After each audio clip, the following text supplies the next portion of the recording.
पहले कुछ mix type के सवाल सॉल्व किया करेंगे, जो अपन ने पहले भी किया हुआ है उसी पे बेस्ड कुछ नए क्वेश्चंस, कुछ जगह सिस्टम मानना नया सीखेंगे, फिर अपन आगे का एक टॉपिक पढ़ेंगे स्ट्रिंग कंस्ट्रेंट, है ना। तो मिक्स क्वेश्चन, उसके बाद अपन स्ट्रिंग कंस्ट्रेंट की स्टडी करेंगे। तो उसके अकॉर्डिंग अपना पहला क्वेश्चन आज का ये है, ये रहा अपना पहला सवाल। आपके सामने सवाल डिस्प्लेड है। This is our question number 1 for today. Solve कीजिए, आता है आपको, है ना। क्वेश्चन सॉल्व कीजिए, ऑप्शन मुझे ABCD चैट बॉक्स में लिख के बताइए। ये इंक्लाइन प्लेन है जिसमें दोनों साइड एक एक ब्लॉक रखा हुआ है, एक तरफ का एंगल 37 है, एक तरफ का एंगल 53 है। तो आपसे पूछा है कि एक्सेलरेशन ऑफ द ब्लॉक्स, है ना, वही ए सिस्टम अपॉन मास करना है, sorry net force on the system upon mass. Solve कीजिए और आंसर, चाहे तो इक्वेशन लिख के भी कर सकते हैं और अपने मेथड से भी कर सकते हैं, फिर अपना आंसर चेंज कर लिया। देखते हैं, चलो अपन तो अपने मेथड से सॉल्व कर लेते हैं, पूरे को सिस्टम मानते हैं। एक्सेलरेशन निकालने के लिए पूरे को सिस्टम मानना भी अच्छी प्रैक्टिस है। पूरे को एक सिस्टम मान लिया, इस पे इधर की तरफ जो फोर्स आएगा वो 100 kg पे आएगा, और वो आएगा बेटा 100 G sin 37 string incline plane के अलोंग कंपोनेंट। ये जो नेट पुलिंग फोर्स आता है वो स्ट्रिंग के अलोंग आता है 100 G sin 37, और जो इधर की तरफ पुलिंग फोर्स आएगा वो आएगा 50 G sin 37, sorry sin 53, 50 G sin 53। ये दोनों पुलिंग फोर्स हैं, एक तरफ वो 100 G sin 37 से खींच रहा है, एक तरफ वो 50 G sin 53 से खींच रहा है। इसकी वैल्यूज निकाल लेते हैं। sin 37 3/5 होता है, तो ये 1000 इंटू 3/5 कितना आ गया, 600 न्यूटन। और इधर खींचने वाला फोर्स 500 इंटू 4/5 मतलब 400 न्यूटन, है ना। तो इधर खींचने वाला फोर्स है 600 न्यूटन, उधर खींचने वाला फोर्स है कितना, 400 न्यूटन। तो नेट फोर्स क्या आएगा सिस्टम पे, नेट फोर्स 600 माइनस 400 कितना आया, 200 न्यूटन लेफ्ट की तरफ। तो एक्सीलरेशन कितना आएगा बेटा, 200 अपॉन सिस्टम का मास 150 kg। ये 3 बार में, ये 4 बार में, आंसर आ गया 1.33, मतलब 1.32 वाला आंसर। ये रहा आंसर 1.33 मीटर पर सेकेंड स्क्वायर। आपसे यहाँ टेंशन नहीं पूछी थी, अगर आपसे टेंशन पूछी होती तो ये सॉल्व करते, फिर क्या करते, किसी एक ब्लॉक का बीडी बना लेते। मान लो आपसे टेंशन भी पूछी होती तो क्या करते, किसी एक ब्लॉक का बीडी बना लेते। अपन कहते हैं इस पे इधर टेंशन लगेगी, है ना, इस पे इधर 100 sin 37 मतलब 600 न्यूटन का फोर्स लगेगा, और ये इस तरफ ही जा रहा है, ये फोर्स ज्यादा है ना, तो ये इस तरफ जा रहा है, ये ऊपर जा रहा है, तो ये इस तरफ ही जा रहा है, कितने एक्सेलरेशन से, 4/3 से। तो क्या लिखेंगे equation, 600 minus t is equal to 100 into 4/3. So tension is equal to 600 minus 400/3 मतलब 1400/3 न्यूटन। अगर टेंशन पूछी होती तो ये 400 पॉइंट समथिंग आती, 460 पॉइंट समथिंग, है ना। पूछी नहीं थी, पूछा होता तो आंसर ये आता टेंशन का। मान लो आपसे ये पूछा होता कि पुली पे सपोर्ट का फोर्स बताओ, पुली का बीडी बनाते तो, देखो ध्यान से, तो पुली पे इधर टेंशन, पुली पे इधर टेंशन, टी और टी, इन दोनों का रिजल्टेंट, भाई ये एंगल कितना है, बीच का एंगल 90 डिग्री। देखो ये ट्रायंगल है, ये 53 और 37 90, तो ये एंगल बीच का कितना है 90 डिग्री, कितना है 90 डिग्री। तो इनका रिजल्टेंट आता है नीचे कितना, √2t, कितना आता, √2t। तो पुली पे जो सपोर्ट का फोर्स लगता वो भी ऊपर इतना ही लगता, कितना, √2t। अगर मैं ये कहूँ कि ये फोर्स आ गया √2t, तो ये जो सपोर्ट का फोर्स आता है ऊपर की तरफ, फोर्स ऑफ द सपोर्ट, ये भी कितना आता, √2t, है ना। तो t अपने को पता है, तो अपन ये फोर्स भी निकाल लेते। मैंने यहाँ एक ही पार्ट दिया था इसलिए अपन ने सीधे कर लिया, एक और पार्ट दिया होता तो फर्स्ट पार्ट तो ऐसे ही करते, किसी एक ब्लॉक का बीडी बना लेते, उससे टेंशन आ जाती, पुली का बीडी बना लेते, सपोर्ट का फोर्स आ जाता। बोलो भाई समझ में आ गया क्या। फिर बहुत से लोगों ने बाद में डी आंसर दिया था, खुशी ने सबसे पहले डी बताया था, वैसे उसने सबसे पहले ए भी बताया था, उसने सबसे पहले डी भी बताया था। जल्दी लिखिए, जल्दी लिखिए, जिसको लिखना है 30 सेकंड दूंगा मैं, जो अभी लिखना चाहते हो लिख लो, क्वेश्चन नंबर जरूर डाल लेना ताकि बाद में अपडेट कर पाओ। मैं एज इट इज जैसे मैंने पीडीएफ भेज दिया था मैं भेज दूंगा।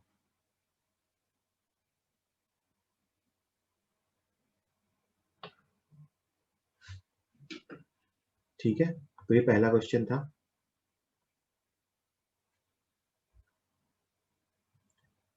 जिसने सॉल्व किया होगा उसने अपनी गलती से सीखा होगा कि उससे क्या मिस्टेक हुई, है ना। कंपोनेंट करने इंक्लाइन प्लेन पे आने चाहिए, along the incline and perpendicular to the incline. अगला क्वेश्चन लगा रहा हूं मैं, ये क्वेश्चन नंबर 2 मंकी वाला एक क्वेश्चन है। क्वेश्चन नंबर 2 सॉल्व कीजिए।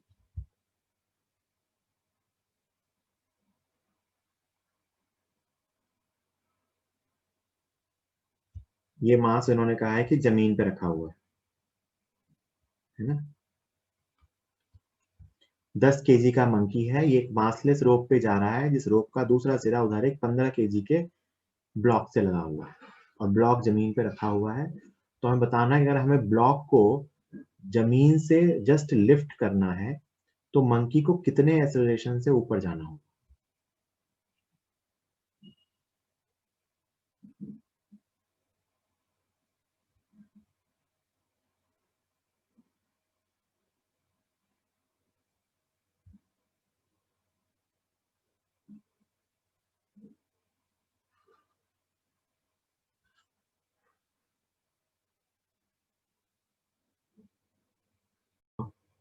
सुनो ध्यान से, हमें इस ब्लॉक को जस्ट लिफ्ट करना है। क्या करना है? जस्ट लिफ्ट करना है, तो कम से कम कितने एक्सेलरेशन से ऊपर जाना चाहिए। अगर मैं ब्लॉक के बारे में सोचूं तो ब्लॉक पे नीचे की तरफ mg है और ऊपर की तरफ स्ट्रिंग का टेंशन आएगा। जमीन पे रखा हुआ है, नॉर्मल भी आएगा, बट अगर मैं जस्ट ब्लॉक को लिफ्ट कर दूं तो नॉर्मल जीरो जीरो हो जाएगा। लिफ्ट करने का मतलब ग्राउंड से जस्ट कांटेक्ट छूटना, और ग्राउंड से जस्ट कांटेक्ट छूटने का मतलब है कि नॉर्मल विल बिकम जीरो। तो कभी भी ऐसा लिखा हो क्वेश्चन में कि जस्ट लिफ्ट करना है या जस्ट अपने को उसका कांटेक्ट रिमूव करना है, इसका मतलब नॉर्मल रिएक्शन जीरो करना है। तो अगर मैं इसको लिफ्ट करना चाहता हूं तो जो टेंशन की वैल्यू है it should be greater than mg और इक्वल टू mg, है ना। स्ट्रिंग में जो टेंशन आएगी वो ग्रेटर देन और इक्वल टू mg आएगी, ये तो मुझे पता चल गई, है ना। तो टेंशन इज ग्रेटर देन और इक्वल टू, मंकी का मास कितना, सॉरी ब्लॉक का मास कितना है 15 केजी, मतलब स्ट्रिंग की टेंशन 150 न्यूटन से तो ज्यादा ही होनी चाहिए। स्ट्रिंग की टेंशन 150 न्यूटन के इक्वल या उससे ज्यादा होनी चाहिए। ठीक है, तो ये अपना काम हो गया ब्लॉक, कि अपने को इस ब्लॉक से ये पता चल गया कि ब्लॉक को क्योंकि लिफ्ट करना है तो इसके लिए ब्लॉक स्ट्रिंग में टेंशन होनी क्या चाहिए। अब ये टेंशन आएगी कहां से? फिर टेंशन आएगी बेटा मंकी जब रोप पे क्लाइंब करेगा, है ना। सोच के देखो, इसके हाथ में रस्सी, रस्सी पे फोर्स लगाने का मैकेनिज्म मैं पहले समझा चुका हूँ।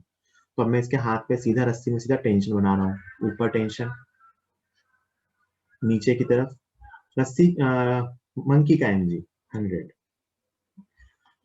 अब मेरी बात ध्यान से सुनो, अगर हमें ये डिसाइड करना हो कि ये मंकी ऊपर जाएगा या नीचे जाएगा तो कैसे डिसाइड करेंगे? सुनना, मैं 3 केसेस बना रहा हूं, मैं इस 100 को भी हटा दे रहा हूं, ठीक है। मैं इसको अभी mg लिख रहा हूं, मैं 3 केसेस बना रहा हूं, यहीं पे अपन ये मंकी वाली प्रॉब्लम समझ लेंगे कि आगे कहीं भी आए तो अपन ऐसे ही करेंगे, मंकी हो आदमी हो एक ही बात है। कल को आदमी भी रस्सी पे या सीढ़ी पे चढ़ेगा तो भी सेम क्वेश्चन है, टेंशन और एनर्जी। स्ट्रिंग किसी भी रोप पे आदमी या मंकी के चढ़ने में 3 सिचुएशंस हो सकती है, या तो वो ऊपर की तरफ एक्सेलरेटेड होगा, या तो वो नीचे की तरफ एक्सेलरेटेड होगा, या तो उसका एक्सेलरेशन जीरो होगा। मैं वेलोसिटी की बात ही नहीं कर रहा क्योंकि वेलोसिटी से कोई मतलब नहीं होता, ये वही लिफ्ट वाली प्रॉब्लम कि या तो ये ऊपर की तरफ एक्सेलरेट होगा, या तो ये नीचे की तरफ एक्सेलरेट होगा, या तो इसका एक्सेलरेशन जीरो होगा। अगर ये ऊपर की तरफ एक्सेलरेट होगा तो आप इक्वेशन लिखोगे बेटा यहाँ से tension minus mg equal to ma। तो जब ये ऊपर की तरफ एक्सेलरेट होगा तो स्ट्रिंग में टेंशन देखो ध्यान से इसके वेट से ज्यादा आती है। अगर ये ऊपर की तरफ चढ़ना चाहेगा तो ऑब्वियस सी बात है ऊपर तरफ एक्सेलरेट होगा तो इस पे ऊपर का फोर्स ज्यादा आएगा, इसका मतलब टेंशन mg से ज्यादा आएगा, इसके ये अपने वेट से ज्यादा टेंशन लेके आएगा। अगर ये नीचे की तरफ एक्सेलरेट होगा तो क्या लिखेंगे, mg minus tension equal to ma। तो यहाँ पे टेंशन क्या आएगा, m इंटू जी माइनस। तो यहाँ इसके वेट से कम टेंशन आएगी, है ना। और अगर तीसरा केस है एक्सेलरेशन 0 है तो यहाँ पे टेंशन इक्वल टू mg। तो अगर कोई मंकी या कोई आदमी ऐसी किसी रस्सी पे ऊपर की तरफ एक्सेलरेट होता है तो वो अपने वेट से ज्यादा टेंशन प्रोड्यूस करता है रस्सी में। अगर नीचे की तरफ एक्सेलरेट होता है तो वो अपने वेट से कम टेंशन प्रोड्यूस करता है। और अगर वो कांस्टेंट वेलोसिटी से मूव करता है, a0 मतलब constant velocity, what is the meaning of a0, constant velocity, तो वो अपने mg के बराबर या अपने वेट के बराबर टेंशन प्रोड्यूस करता है। यहाँ कौन सा केस है कि उसका मास देखो 10 kg है और उसे जो टेंशन प्रोड्यूस करनी है वो 150 या उससे ज्यादा है, तो इसका मतलब उसे ऊपर की तरफ जाना होगा। उसे कहाँ जाना होगा, ऊपर की तरफ। ये ऑब्वियस सी बात है, उसे ऊपर की तरफ एक्सेलरेट होना पड़ेगा। तो इसलिए मैं क्या लिखूंगा कि ये वाला केस है। मान लो यहाँ आपको नहीं पता होता कि ऊपर जा रहा है कि नीचे जा रहा है ना, तो अपने को ये सोचना पड़ता कि क्योंकि जो टेंशन उसे प्रोड्यूस करनी है वो उसकी वेट से ज्यादा है, तो मैं सीधा क्या लिख सकता हूँ कि tension is equal to m into g plus a. Tension अपने को पता है कम से कम 150 होना चाहिए, 10 इंटू जी प्लस ए। यहाँ से a की वैल्यू आ रही है 15 माइनस 10 दैट इज 5 मीटर पर सेकेंड। मतलब ये या इससे ज्यादा acceleration. So the answer is a, the answer is a. तो ये केस ध्यान रखेंगे, अगर ऊपर जाता है, ऊपर तरफ एक्सेलरेट होता है तो अपने वेट से ज्यादा, नीचे की तरफ एक्सेलरेट होता है तो अपने वेट से कम, और अगर कांस्टेंट वेलोसिटी से जाता है तो अपने वेट के इक्वल। बात समझ आ गई क्या, अरे बोलो भाई, बात समझ आई क्या। ये केस पहले भी सीख चुके हैं, ठीक है। आगे चलें, आप ये लिख बाद में लेना, है ना, लिखने में आप टाइम वेस्ट होगा, उतने में अपन 2 सवाल और कर लेंगे। ठीक है, आगे चलते हैं, स्लाइड्स में भेज दूंगा, आप लिख लेना। चलिए आगे चलते हैं, next question, third question solve कीजिए, ट्राई कीजिए 2 मिनट, फिर मैं डिस्कस करूंगा। थर्ड क्वेश्चन ट्राई कीजिए सब लोग, और मैं ट्राई करने को कह रहा हूँ उसका मतलब एफबीडी बनाएंगे, सोचेंगे कैसे सॉल्व किया जा सकता है। मैं 2 मिनट दे रहा हूँ अभी से इस क्वेश्चन को ट्राई करने के लिए, फिर मैं डिस्कस करूंगा। जो ट्राई करेगा वही सीखेगा डिस्कशन से। ये फोर्स है, कट गया था।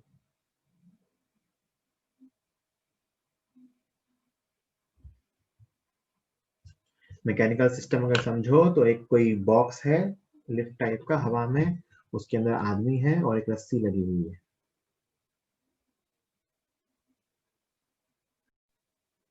ध्यान से सुनना, मैं इस क्वेश्चन को 2 तरीके से सॉल्व करूंगा, ठीक।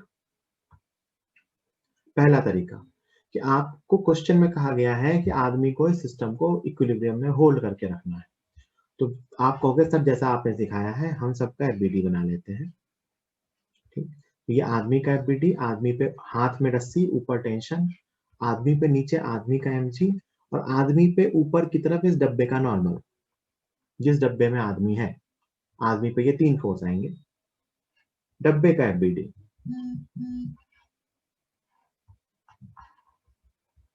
डब्बे के एफबीडी में क्या क्या आएगा, इधर की तरफ टेंशन, नीचे डब्बे का एमजी, डब्बे का अपना एमजी, और डब्बे ने आदमी पे नॉर्मल ऊपर लगाया तो आदमी ने डब्बे पे नॉर्मल नीचे लगाया होगा,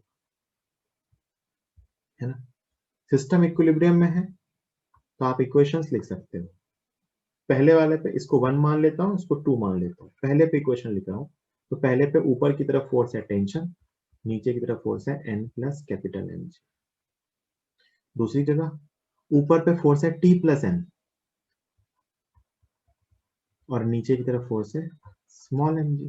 तो ऊपर लिखा हुआ है first equation T minus N, first equation क्या बन रही है, T minus N equal to capital M g, और दूसरी इक्वेशन बन रही है T plus N equal to M g. इनको ऐड करेंगे फर्स्ट इक्वेशन और सेकेंड इक्वेशन को, तो एन से एन कैंसिल होगा और बनेगा 2t is equal to capital M plus small m into जी।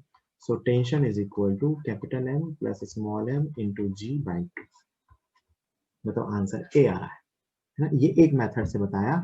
यहाँ पे क्या हुआ, हमने दोनों बॉडीज का अलग अलग फ्री बॉडी डायग्राम बना लिया और मैंने दोनों के लिए इक्विलिब्रियम की कंडीशन लिख दी, है ना। बिल्कुल सिंपल, स्ट्रेट फॉरवर्ड, बिल्कुल बेसिक फंडामेंटल मेथड। अब दूसरा मेथड, हमने यहाँ पे ये ऑब्जर्व किया कि हमें ये दो इक्वेशन इसलिए लिखनी पड़ी क्योंकि हमारे पास वेरिएबल दो थे। कौन कौन से? टेंशन और नॉर्मल, है ना। आपसे नॉर्मल पूछता तो आप नॉर्मल बता देते। अब मैं चाहता हूं कि मैं कम इक्वेशंस लिखूं, मतलब मुझे नॉर्मल तो एक्स्ट्रा आ गया ना, नॉर्मल की तो जरूरत ही नहीं थी। तो इसका दूसरा मेथड भी है ना, मतलब दूसरा मेथड का दूसरा सिस्टम मान सकते हैं। यहाँ हमने सिस्टम क्या माना था? लिफ्ट अलग, आदमी अलग। दूसरा सिस्टम, मैं काम करता हूं, लिफ्ट और आदमी को एक साथ सिस्टम मान लेता हूं। क्या किया मैंने? लिफ्ट और आदमी को एक साथ सिस्टम मान लिया। तो इस सिस्टम पे ऊपर की तरफ टेंशन, आदमी के हाथ में रस्सी, यहां भी ऊपर की तरफ टेंशन, और नीचे दोनों का mg, तो m प्लस m इंटू जी। यही इस सिस्टम पे फोर्सेस। ऊपर की तरफ लिफ्ट में जहां रस्सी लगी हुई है वहां टेंशन, आदमी के हाथ में रस्सी है उसमें टेंशन, और नीचे दोनों का mg। आप ध्यान से देखो, अगर इसका एक्सेलरेशन 0 है तो यहाँ से भी सेम रिजल्ट आएगा। आपके पास क्या आएगा कि 2t is equal to m plus n into g. So tension is equal to m plus n into g by 2। देखो काम कितना आसान हो गया, है ना, ऐसा सिस्टम मानने से। ठीक है, क्यों? जो अननोन फोर्स था वो गायब हो गया। तो मैंने वहां पर वो पहले कहा था, आप याद करो कि चॉइस ऑफ सिस्टम, धीमे धीमे आप जैसे क्वेश्चंस करते जाओगे तो चॉइस ऑफ सिस्टम बड़े काम की चीज होती है कि आप कैसा सिस्टम मान सकते हो, किससे क्वेश्चन आसान बनेगा। दोनों से देखो आंसर तो सेम ही आना है, दोनों सॉल्यूशन सही है, नो प्रॉब्लम। अब इसके साथ आपसे नॉर्मल पूछा होता तो आप आदमी का भी बीडी बना लेते, तो नॉर्मल हो जाता। ठीक है, बात समझ आ गई? अरे बोलो।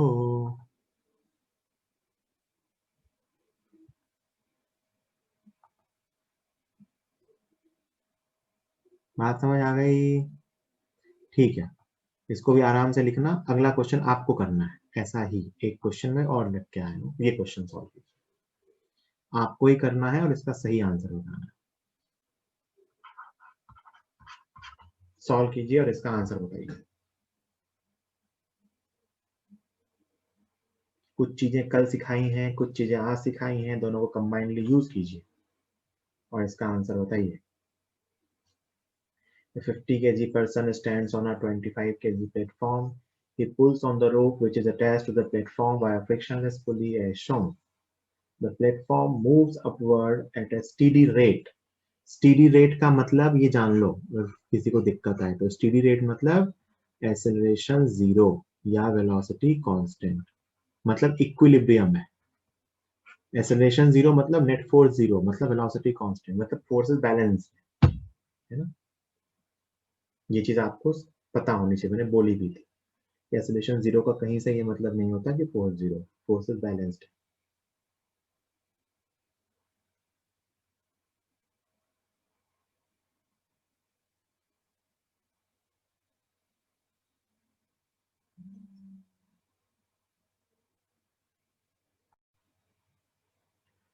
चलिए, अब मैं बताऊंगा, जिनसे ना हुआ हो उनके लिए भी, है ना। सबके ही आंसर दिए हैं, गुड। तो अपन तो बीडी बना लेंगे, है ना। सिस्टम इक्विलिब्रियम में है मतलब सारे फोर्सेस बैलेंस है। मैं सिस्टम में क्या मान रहा हूं, ध्यान से देखना। ये प्लेटफॉर्म, ये आदमी, इसको मैं एक साथ सिस्टम में मान रहा हूं। आदमी के हाथ में टेंशन इधर टी। बेटा इस पूरी रस्सी में टेंशन टी होगी तो यहाँ भी टेंशन टी है और यहाँ भी टेंशन टी है। आप चाहो तो पुली को साथ मान लो, अदरवाइज मैंने आपको कल सिखाया था कि इसकी टेंशन 2t होगी, यहाँ की टेंशन क्या होगी? 2t। मतलब अगर आप इस पुली पे फोर्स बैलेंस करोगे तो यहाँ पे टेंशन 2t आएगी, मतलब पुली इधर की तरफ 2t से खींचेगा और प्लेन को इधर की तरफ 2t से खींचेगा। आपको उसमें दिक्कत होती तो आप इसको पुली को साथ मान सकते कि पुली भी इसके साथ अटैच है तो ऊपर टेंशन टी आती है। नहीं तो हमें पुली का डायग्राम बनाना आता है कि पुली पे ऊपर टी तो नीचे कितना आता है 2t। ये हमेशा सही है आइडियल पुली के लिए, ऐसे वर्टिकल केस में, है ना। और इस पे नीचे पूरे सिस्टम का mg, तो पूरे सिस्टम का mg कितना? 50 kg आदमी का, 25 kg प्लेटफॉर्म का। तो 750 न्यूटन हो गया काम। 3t is equal to 750, t is equal to 250। This is answer. कि आदमी को स्ट्रिंग 250 न्यूटन से खींचना होगा, तभी 250 न्यूटन के बराबर टेंशन उसमें आ पाएगी। ठीक है, कोई दिक्कत किसी को? अरे बोलो,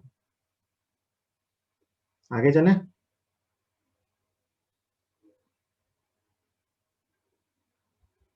नॉर्मल निकालना होता तो वो भी यहां निकाल लेते ना। अगर आपसे नॉर्मल पूछा होता तो क्या करते? आदमी का बीडी बना लेते। नॉर्मल पूछा होता तो क्या करते? आदमी का बीडी बना लेते। आदमी पे ऊपर टेंशन, नीचे आदमी का एमजी और ऊपर नॉर्मल, तो वहां से आदमी का नॉर्मल भी आ जाएगा कि आदमी पे कितना नॉर्मल भी है। ठीक है, ये क्वेश्चन कीजिए, क्वेश्चन नंबर 5।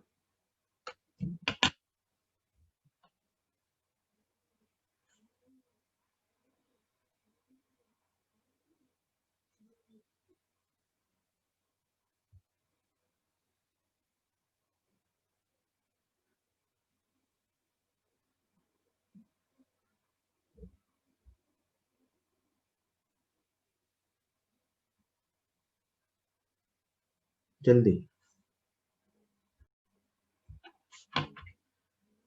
हमने ना इसे खींचा है यहां से 60 न्यूटन का फोर्स लगा के। This force is 60 Newton. तो ऑब्वियस सी बात है, यहाँ का फोर्स, रस्सी की टेंशन इसकी तो आधी होगी, ये फिक्स है। तो यहाँ जो रस्सी की टेंशन होगी ये कितनी होगी? 30 न्यूटन। और यहाँ भी जो रस्सी की टेंशन होगी ये कितनी होगी? 30 न्यूटन। स्ट्रिंग की टेंशन 30 है, क्योंकि पुली का डायग्राम बनाएंगे तो नीचे की तरफ पुली पे 30 आएगा। तो इसका मतलब स्ट्रिंग एक ही है, तो स्ट्रिंग में टेंशन आएगी 30 न्यूटन। ये तो फिक्स हो गया है ना, क्योंकि अगर वहां का फोर्स 60 है तो नीचे का फोर्स उसका आधा आएगा। ये तो हमने ब्लॉक पे टेंशन बना दी। अब एमजी बना दो कि ब्लॉक पे इधर की तरफ 20 न्यूटन है ना, और इस ब्लॉक पे इधर की तरफ 40 न्यूटन। तो मेरे पास दोनों ब्लॉक के बीडी है। इस पे भी मैंने फोर्सेस बना दिए हैं और इस पे भी मैंने फोर्सेस बना दिए।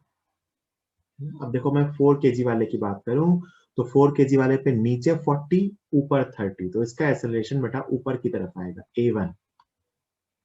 4 केजी वाले का ऊपर, सॉरी, नीचे की तरफ आएगा।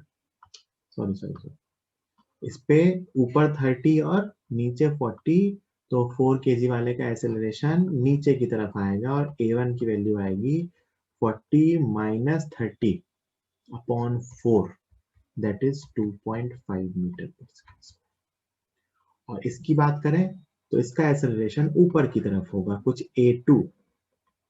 कितना होगा? ये 30 और 20, तो 30 माइनस 20 बाई 2, मतलब 5 मीटर पर सेकेंड। तो 1 और 2 किसको माना है इन्होंने? मैंने उल्टा मान लिया क्या? मैंने शायद 1 2 उल्टा मान लिया। ठीक है, वो 1 और 2 उन्होंने 2 केजी वाले को 1 माना है, 4 केजी वाले को 2 माना है। तो ये a1 है और ये a2 है। तो आंसर है अपना ए, कि जो 1 वाला 2 केजी वाला ब्लॉक है वो 5 मीटर पर सेकेंड स्क्वायर से ऊपर जाएगा और जो 4 केजी वाला ब्लॉक है वो 2.5 मीटर पर सेकेंड स्क्वायर से नीचे जाएगा। क्या ये पॉसिबल है? क्या ये पॉसिबल है कि ये ब्लॉक नीचे जा रहा है 2.5 से और ये ब्लॉक ऊपर जा रहा है 5 मीटर स्क्वायर, 5 मीटर पर सेकेंड स्क्वायर? क्या ये सिचुएशन पॉसिबल है?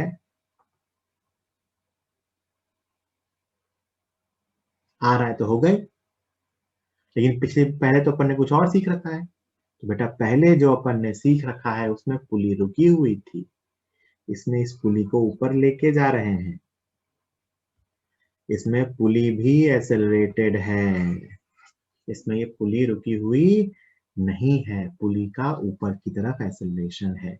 तो वो केस तभी सही था जब ये जितने से ऊपर जाएगा वो उतने से ही नीचे जाएगा, जब पुली रुकी होती है। यहाँ पे अपनी पुली मूविंग है, इसको अपन सीखेंगे आगे पुली कंस्ट्रेंट के अंदर, बट ऐसा बिल्कुल ऐसा हो सकता है अगर पुली मूविंग हो तो, कि दोनों ब्लॉक का एक्सेलरेशन डिफरेंट डिफरेंट हो, बिल्कुल हो सकता है, क्योंकि यहाँ पुली भी मूव कर रही है। तो यहाँ अपन ने कंसेप्ट क्या यूज किया, सिंपल सा, कि हमें ऊपर की टेंशन पता है, यहाँ की टेंशन पता है, तो मैंने यहाँ की टेंशन लिख ली, इसकी याद है। तो इस पे टेंशन पता है, mg पता है, इसका ए निकाल लिया, इस पे टेंशन पता है, mg पता है, इसका ए निकाल लिया, खत्म। है ना, याद रखना, दिस इज पॉसिबल। आगे अपन सीखेंगे भी कि एपी क्या आएगा, एक्सेलरेशन ऑफ पुली क्या आएगा, ये अपन आगे भी सीखेंगे, अभी नहीं सीख रहे। बस आपको मैंने बताया, किसी के दिमाग में आएगी सर ये कैसे पॉसिबल है, तो ये पॉसिबल है क्योंकि पुली इज एक्सेलरेटेड, पुली रुकी हुई नहीं है। ठीक है भाई, आगे चलते हैं। क्वेश्चन नंबर 6, अगला सवाल ये है, क्वेश्चन नंबर 6, ट्राई कीजिए, 2 मिनट का टाइम है, 2 मिनट का टाइम है, ट्राई कीजिए। थोड़ा सा डिफरेंट क्वेश्चन है ये, पहली बार में ना हो पाए तो कोई दिक्कत नहीं है, बताना ही होता है। इसमें एक फ्लेक्सिबल चेन है, ये ऐसी चेन है, कोई स्ट्रिंग स्ट्रिंग नहीं, ये एक फ्लेक्सिबल चेन है जो ऐसे हैंग हो रही है दो सपोर्ट के बीच, है ना। तो हमसे पूछा है कि इस चेन का जो मिड पॉइंट है ना, ये, इस मिड पॉइंट पे टेंशन क्या होगी।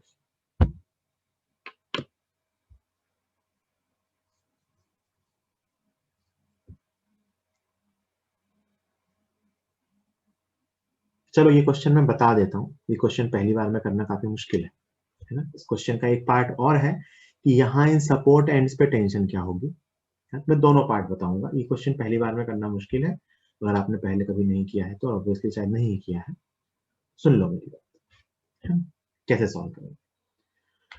तो अब ये चेन ना कोई ऐसा स्ट्रेट लाइन नहीं है, पूरा का पूरा कर्व है ये, तो ऐसे नहीं सोच पाएंगे कैसे निकालेंगे चेन की टेंशन, इंटीग्रेट करके निकालें, कैसे निकालें, ऐसे सोच पाना पॉसिबल नहीं। तो देखो कैसे सोचेंगे, पहले तो मैं एक पूरी चेन को एक साथ मान लेता हूं, मैं दो टाइप के सिस्टम मान रहा हूं, देखना। एक सिस्टम है पूरी चेन एक साथ, एक सिस्टम क्या है, पूरी चेन एक साथ। इस पे कौन कौन से फोर्स हैं, इधर की तरफ इसका पूरे का वेट, नीचे की तरफ, इस पॉइंट पे इधर की तरफ टेंशन, और इस पॉइंट पे इधर की तरफ टेंशन, दूर की तरफ खींचने वाली tension is always along the string length. इस पे यहाँ पे टेंजेंशियली टेंशन, और आप एंगल अगर देखोगे तो उन्होंने ये एंगल थीटा मेंशन किया है, तो ये एंगल थीटा है, और ये एंगल थीटा मेंशन किया है, तो ये एंगल थीटा है। अभी मुझे नहीं पता, मैं इसे टी ए और टी बी लिख रहा हूँ। ये पूरी चेन का डायग्राम, ये क्या है, पूरी चेन का डायग्राम। तो मैं करता हूँ, इस पे इक्वेशन लिखता हूँ। अगर मैं इस पे हॉरिजॉन्टल में इक्वेशन लिखूं, भाई ये चेन इक्विलिब्रियम में है, मतलब इस चेन पे हॉरिजॉन्टल और वर्टिकल में फोर्सेस बैलेंस्ड है। तो मैं अगर इस चेन पे हॉरिजॉन्टल में लिखूं तो बेटा लिखूंगा T A cos theta is equal to T B cos theta. Cos theta से कॉस थीटा कैंसिल हुआ, so T A is equal to T B. वैसे करने की जरूरत नहीं थी, बाइसिमेट्री भी दिख रहा है, तो दोनों तरफ टेंशन इक्वल आएगी। अपन इक्वेशन लिख के इस चीज को प्रूव भी कर सकते हैं कि क्योंकि हॉरिजॉन्टल में कोई फोर्स नहीं है, इसलिए हॉरिजॉन्टल में जो फोर्सेस आएंगे वो आएगा टी ए का कॉस थीटा कंपोनेंट और टी बी का कॉस थीटा कंपोनेंट। अब इस पे वर्टिकल में लिखिए, है ना, इसका मतलब T A equal to T B proof हो गया, इसको मैं कुछ टी मान देता हूं, ये पूछा नहीं है, मैं एक्स्ट्रा बता रहा हूं। तो वर्टिकल में आप लिखोगे साइन थीटा कंपोनेंट, तो 2t sine theta, t sine theta plus t sine theta is 2t sine theta is equal to w। So t is equal to कितना आ गया, w अपॉन 2 साइन थीटा। ये कहाँ की आई टेंशन, ऊपर वाले points की, है ना। ये अपन ने निकाला है एंड पॉइंट पे टेंशन। एक पार्ट ये था कि आपने पूरे चेन को एक सिस्टम मान लिया, मैं बस आपको दो सिस्टम कंपेयर करके सिखा रहा हूँ क्वेश्चन, है ना। किसी ने ये सोचा कि टेंशन तो मुझे मिड पॉइंट पे चाहिए थी, और सर ने कहा है कि जहां भी टेंशन पूछी जाती है वहां से चीज को कट करनी पड़ती है, तभी टेंशन दिखती है। तो एक आदमी उठा, उसने आधे आधे चेन का डायग्राम बनाया। कितनी चेन का डायग्राम बनाया, हाफ चेन का। उसने पूरी चेन का डायग्राम ही नहीं बनाया, उसने कहा हम तो आधी चेन का डायग्राम बनाएंगे। क्यों बनाया आधी चेन का डायग्राम? ताकि उसे टेंशन दिखे, है ना। तो उसने कहा कि इस आधी चेन पे इधर की तरफ TA आएगा और इधर की तरफ मैं मान लेता हूं कुछ T मिड पॉइंट आएगा, TM। हॉरिजॉन्टल होगा ये पार्ट, बिल्कुल बीच वाला पार्ट जो होगा वो हॉरिजॉन्टल होगा। ये एंगल थीटा होगा और इस आधी चेन पे नीचे लगेगा W/2।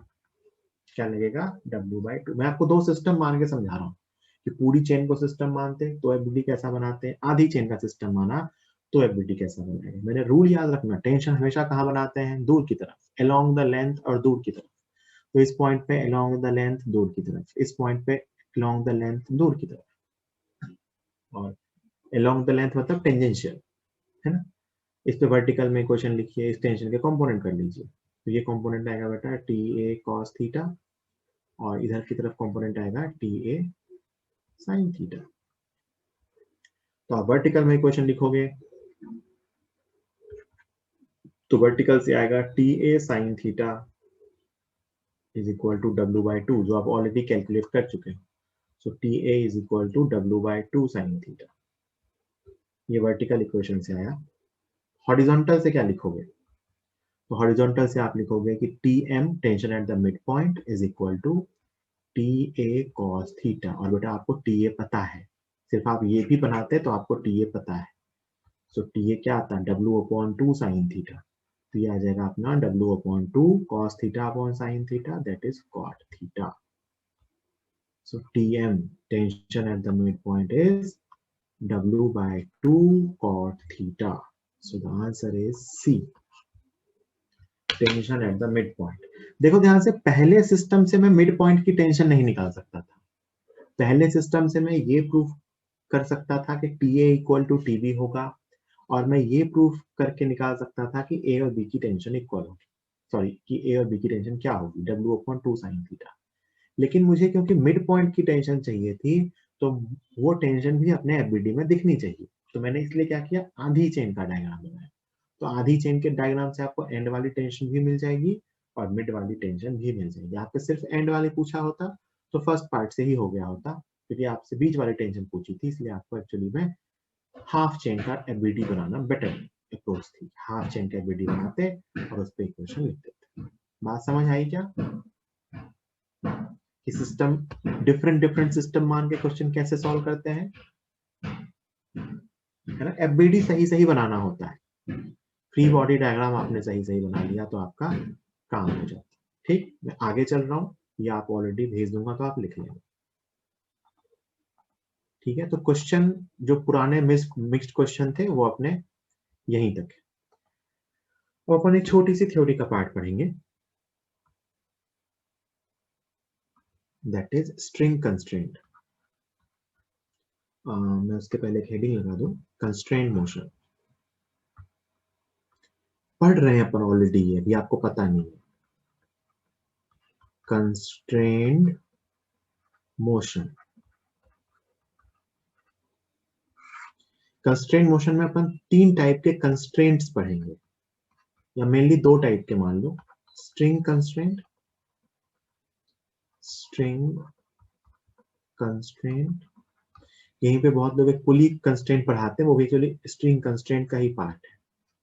And second is wedge constraint, second is wedge constraint.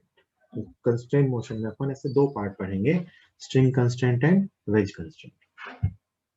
String constraint का मतलब यहाँ पे हम टेंशन की बात किया करेंगे,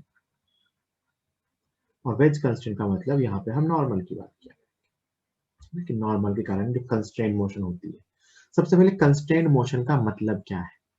कंस्ट्रेंट मोशन का मतलब ऐसा है बेटा कि बॉडीज की मोशन एक दूसरे से इंडिपेंडेंट नहीं है, बल्कि एक दूसरे से इफेक्ट हो रही है। Motion of the bodies are not independent, वो एक दूसरे से इफेक्टेड है। जैसे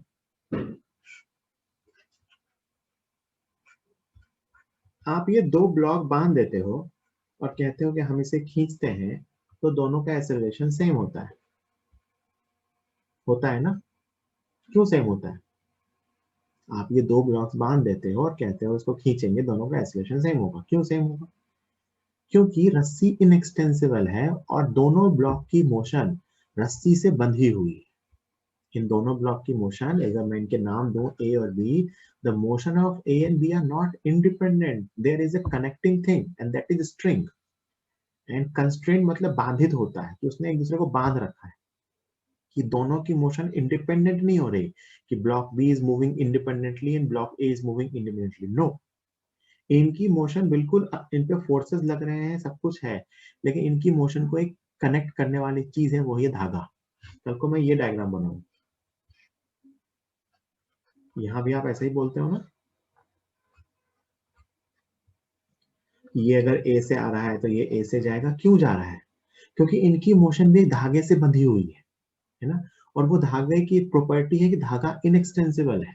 भाई उस रस्सी की क्या प्रॉपर्टी है कि वो रस्सी इनएक्सटेंसिबल है और इनकी मोशन इसी रस्सी से बंधी हुई है। इसका मतलब इनकी मोशन में आपस में कुछ ना कुछ रिलेशन होगा, there must be some relation. ये सिंपल वाले केस है, इसमें कुछ चेंज केस आ जाते हैं, वो सीखेंगे, है ना। These are the examples of string constraint. और भी एग्जांपल सीखेंगे स्ट्रिंग कंस्ट्रेंट, है ना, जहाँ रस्सी से बंधे हुए। ऐसे ही वेज कंस्ट्रेंट में, वेज कंस्ट्रेंट मतलब ना नॉर्मल रिएक्शन आता है बॉडीज के बीच में। ऐसे आप डब्बे बना लो ना, दो डब्बे हैं, आप इसको धक्का देते हो, आप कहते हो कि ये ए से जाएगा तो ये भी ए से जाएगा, क्यों जाएगा भाई? क्योंकि वेज कंस्ट्रेंट, ये जो कॉमन नॉर्मल है ना, ये सरफेस इसके लॉन्ग, देखो वहां पे क्या होता है स्ट्रिंग में, कि स्ट्रिंग खींच नहीं सकती, स्ट्रिंग इज अनएक्सटेंसिबल या स्ट्रिंग इज इनएक्सटेंसिबल। और यहाँ पे आप कहोगे कि ये जो कॉन्टेक्ट है ना, नॉर्मल वाला कॉन्टेक्ट, इसके परपेंडिकुलर मतलब अलोंग द नॉर्मल रिएक्शन, ये बॉडी इसके अंदर नहीं जा सकती। मतलब बॉडी दूसरे को धक्का दे रही है बट वो एक दूसरे के अंदर नहीं जा सकती, तो ये नॉर्मल के अलोंग ये साथ साथ चलेंगे, है ना। ये दूसरे को धक्का दे रहे हैं, तो ये जितने से धक्का खा रहा है ये उतने से धक्का दे रहा है ना, क्योंकि वो एक दूसरे के अंदर जा नहीं सकती, जाना चाहती है बट उसका ऑपोजिशन हो रहा है, इसीलिए नॉर्मल रिएक्शन। तो ऐसे क्वेश्चन वेज कंस्ट्रेंट में आते हैं। एक ऐसा अपन और सीखेंगे, ऐसे कुछ एग्जांपल्स, ऐसा कुछ सिस्टम बना होगा, है ना, ऐसा अपन कहेंगे कि ये कोई ऐसा ब्लॉक है, ये नीचे आ रहा है कुछ A1 से और ये आगे जाएगा A2 से, है ना। देखो इसको जैसे से नीचे धक्का देंगे वैसे वैसे ही आगे जाएगा, है ना। जैसे इसको नीचे धक्का देंगे वो आगे जाएगा, क्यों जाएगा? सोच के देखो, फील करो, क्योंकि ये जो इनका कॉमन नॉर्मल है जो इस डायरेक्शन में है, इसके अलोंग दोनों साथ साथ चलने चाहिए, है ना। मैं बताऊंगा लेके, तो ये वेज कंस्ट्रेंट के एग्जांपल्स होते हैं। तो स्ट्रिंग कंस्ट्रेंट जहां बॉडीज की मोशन स्ट्रिंग से आपस में कनेक्टेड होती है और स्ट्रिंग कंस्ट्रेंट के कारण उनके लिए हम सॉल्व करते हैं। वेज कंस्ट्रेंट जहां बॉडीज की मोशन कॉमन नॉर्मल के अलोंग कंस्ट्रेंड होती है। तो string constraint and wedge constraint दो टाइप के हम सीखने वाले हैं, जल्दी से इसको नोट कर लीजिए।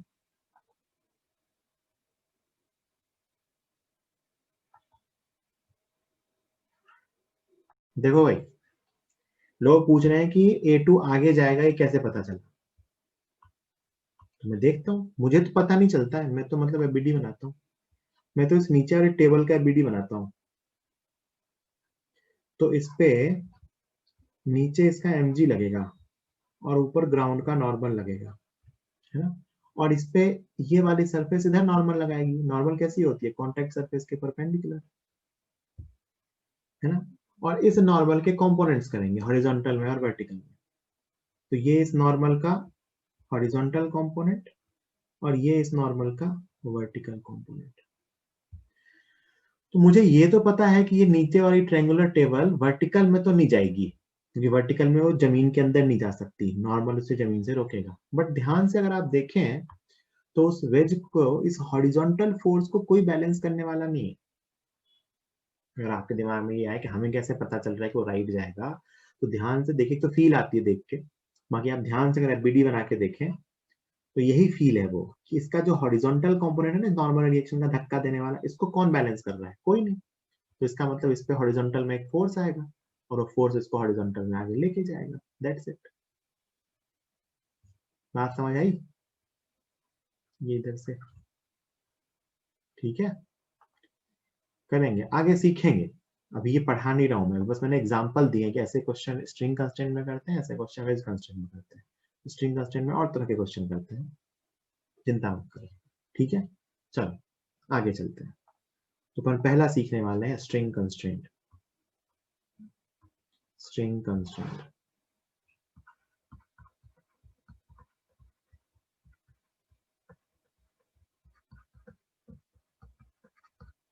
ये रॉड्स में भी लगाते हैं क्योंकि बेसिक थ्योरी अपनी एक ही है ना।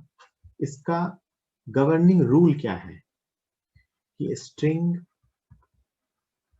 इज इनएक्सटेंसिबल, खींच नहीं सकती है। स्ट्रिंग इज इनएक्सटेंसिबल, स्ट्रिंग खींच नहीं सकती है, यही स्ट्रिंग कंस्ट्रेंट की बेसिक थीम है। मतलब उसकी लंबाई बदल नहीं सकती है, उसको खींच नहीं सकते। कल को रॉड हुई, रॉड में भी लगा सकते हैं क्योंकि रॉड भी खींच नहीं सकती है ना, रॉड की लेंथ जितनी है उतनी ही रहेगी। तो एक तो ये ध्यान रखना what is the governing theory कि स्ट्रिंग इज इनएक्सटेंसिबल, है ना। और इसका स्टेटमेंट लिख रहा हूँ, इस स्टेटमेंट के हिसाब से हम स्ट्रिंग कंस्ट्रेंट के सारे क्वेश्चन सॉल्व करेंगे। इफ टू बॉडीज और पार्टिकल्स, बॉडीज की बात ना करें तो पार्टिकल की बात कर सकते हैं, are connected by a string,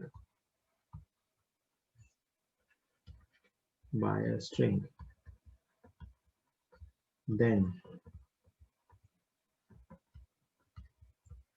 components of their velocity, if two bodies or particles are connected by a string, then components of their velocity along length of string will be same. If two bodies or particles are connected by a string, then components of their velocity along length of the string will be same. उनकी velocity का string की length के along component same होगा। उससे क्या फायदा होगा कि वो दोनों पॉइंट्स जहां के बीच स्ट्रिंग लगी होगी उनकी वेलोसिटी जितने से आ रही होगी उतने से ही जा रही होगी। देखो यहां भी आपने यही किया है, ये जो पुली वाला केस था सिंपल सा, यहां भी आपने बेसिकली यही किया है कि आपने कहा कि इसकी वेलोसिटी मान लो v1 है और इसकी वेलोसिटी v2 है, तो इसकी वेलोसिटी है ही स्ट्रिंग के लेंथ के लॉन्ग, तो आपने लिख दिया कि v1 equal to v2। String की लेंथ के लॉन्ग इनकी वेलोसिटीज सेम होगी।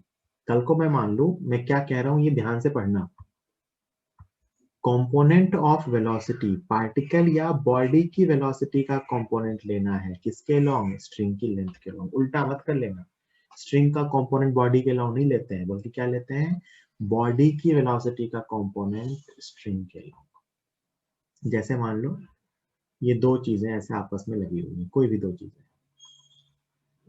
है ना, दो पार्टिकल्स हैं वो आपस में एक स्ट्रिंग से लगे हुए हैं और ये मूव कर रहे हैं, ऐसे मूव कर रहे हैं कि इसकी वेलोसिटी इधर v1 है किसी θ1 एंगल पे, और इसकी वेलोसिटी इधर की तरफ v2 है किसी θ2 एंगल, और ये दोनों एक स्ट्रिंग से लगे हुए हैं।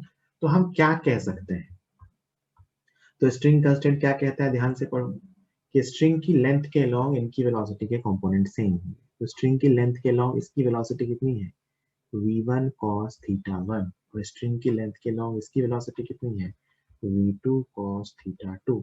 तो by string constraint I can say कि v1 cos θ1 is equal to v2 cos θ2।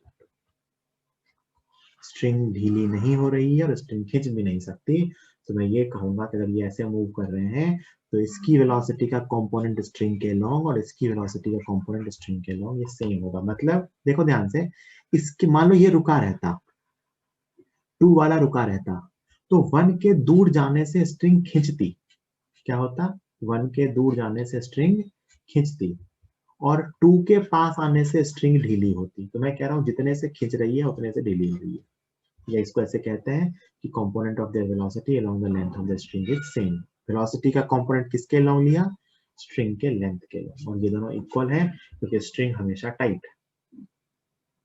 String हमेशा टाइट है. टू बॉडीज और particles are connected by a string, then components of velocity along the length of the string will be same if a string is always tight. If a string is always tight. String हमेशा obvious सी बात है, string tight ही है तभी string की study कर रहे हैं. String हमेशा टाइट है ना, मतलब स्ट्रिंग स्लैक नहीं हो रही. तुम कहोगे सर स्ट्रिंग ढीली हो गई, रखी हुई है स्ट्रिंग बंडल बना के, तो उसमें स्ट्रिंग कंस्टेंट लगाते भी नहीं है, क्योंकि लॉजिक ही क्या है, स्ट्रिंग इज इनएक्सटेंसिबल. जल्दी से नोट कीजिए. नोट करोगे या सवाल करवाऊं?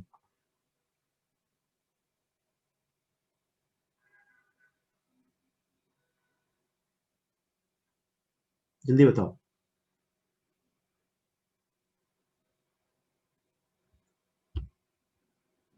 क्वेश्चन करवा दो. बहुत बढ़िया, होशियार हो तुम, तुम्हें पता है तुम्हारा फायदा किसमें. चलो देखो ध्यान से. बट बेटा बाद में नोट्स में अपडेट जरूर करना है ना. कौन सा क्वेश्चन चल रहा था अपना? क्वेश्चन नंबर करें तो 6 कर लिया था ना, 7. नोट्स में अपडेट जरूर कर लें. क्वेश्चन नंबर 7, 2 क्वेश्चन हो जाएंगे, 2 क्वेश्चन कर लेंगे. ठीक है, चलो बहुत ही बढ़िया सवाल करवाता हूँ, मजा आएगा तुम्हें. देखना इसका आंसर सबका अलग अलग है. ये इंटरेस्टिंग है इस सवाल में. पानी में एक बोट है. पानी में क्या है? बोट है. इस बोट के यहाँ, बोट के अंदर पानी नहीं है, मतलब बोट तो अंदर खाली होती है. इस बोट के यहाँ ना एक रस्सी बांधने का कोई जुगाड़ है. इसे रस्सी बांध रखी है और यहाँ एक आदमी है जो ये रस्सी खींच रहा है ना. ये आदमी रस्सी खींच रहा है. कितनी स्पीड से? 10 मीटर पर सेकेंड. और ये जो बोट है ना, ये इस टाइम पे ये एंगल है 53 डिग्री इस इंस्टेंट पे. तो अपन जानते हैं, फील करो, अगर आदमी रस्सी खींचेगा तो बोट आगे जाएगी. मानते हो ना? आदमी से रस्सी समेटता चले तो ये एंगल इंक्रीज होता जाएगा 90 की तरफ और बोट आगे चलती जाएगी. बोट आगे जाएगी. तो find speed of the boat at the given instant. Find speed of the boat at the given instant. Given instant पे बोट की स्पीड बताइए. Person is collecting rope. Person rope collect कर रहा है विथ स्पीड 10 मीटर पर second. आदमी जो है वो 10 मीटर पर सेकेंड की स्पीड से रस्सी को कलेक्ट कर रहा है. और मैं इसके ऑप्शन भी लिख रहा हूं, आप तो सॉल्व करके बताना आपका क्या रहा है. 6 मीटर पर सेकेंड, 8 मीटर पर सेकेंड, 16.66 मीटर पर सेकेंड, 12.5 मीटर. ये 4 ऑप्शन. बताओ आपका आंसर क्या है. ABCD.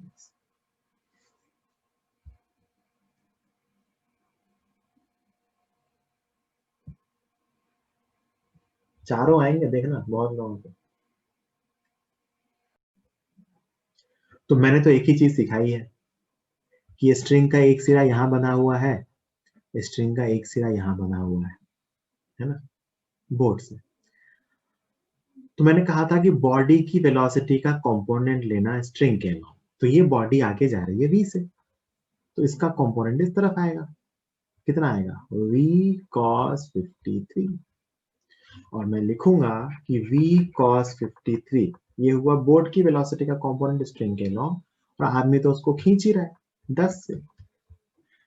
तो v इंटू cos 53 कितना होता है? 3/5 is equal to 10. So v is equal to 50/3. इसका मतलब 16.66 मीटर पर सेकेंड. ये रहा आंसर C. जिन लोगों का A आंसर आया है, A आंसर, इन लोगों ने क्या किया है कि इन्होंने स्ट्रिंग की वेलोसिटी का कंपोनेंट किया है आगे की तरफ. ऐसा मैंने बिल्कुल नहीं सिखाया था, ऐसा तो मैंने सिखाया ही नहीं था, तो ये गलत है, क्योंकि कोई लॉजिक ही नहीं है ना, इसके पीछे कोई लॉजिक नहीं है। आप ऐसा लिख रहे हो, इसके पीछे कोई लॉजिक नहीं है। आपने कहा कि स्ट्रिंग की वेलोसिटी का एक कंपोनेंट किया मैंने ब्लॉक की तरफ, इस बात का कोई लॉजिक नहीं, लेकिन इसका लॉजिक है कि अगर मैं दोनों बॉडीज की वेलोसिटी का कंपोनेंट लिख रहा हूं तो वो सेम है, इसका मतलब स्ट्रिंग खींच नहीं रही है, यही स्ट्रिंग कंस्ट्रेंट, इसलिए आंसर सही है, आपका आंसर गलत। ठीक है, बात समझ आ गई। एक क्वेश्चन और, क्वेश्चन नंबर 8।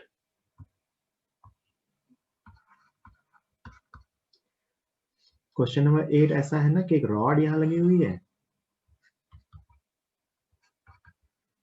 यहां इसमें एक रिंग लगी हुई है, रिंग से एक धागा बांधा है और धागा ऐसे होकर के नीचे जा रहा है, तो अपने आप तो जाएगा नहीं, तो यहाँ पे एक पुली लगी हुई है, ऐसा एक सिस्टम है, स्ट्रिंग टाइट है बिल्कुल, है ना। तो ये नीचे जा रहा है 10 मीटर पर सेकेंड से, और इस इंस्टेंट पे ये एंगल 30 डिग्री है।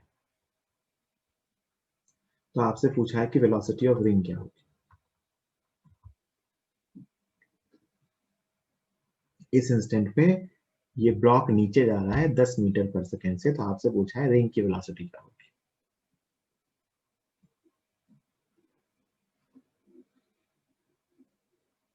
जल्दी बताइए, what will be the velocity of the ring.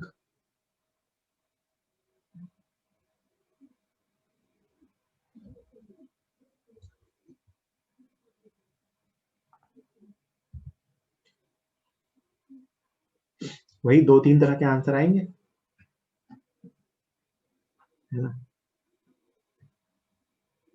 मैं ऑप्शंस लिख दे रहा हूँ, फटाफट देखना, इनमें से कुछ लाओगे तुम आंसर।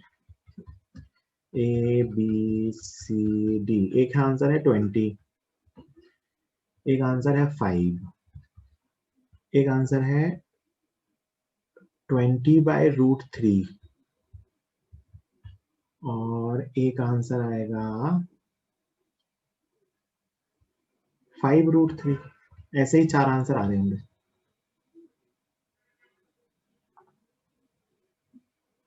ऐसे ही 4 आंसर आ रहे होंगे,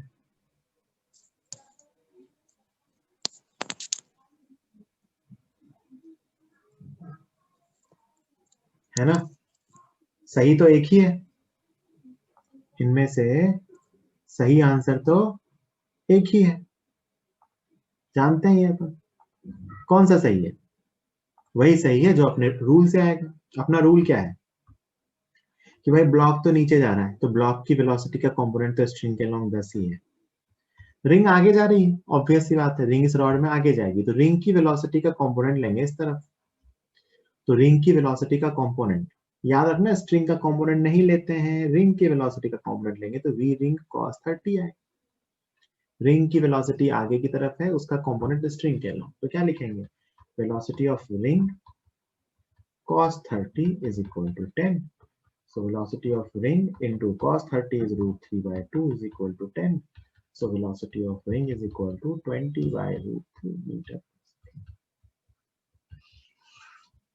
20/√3.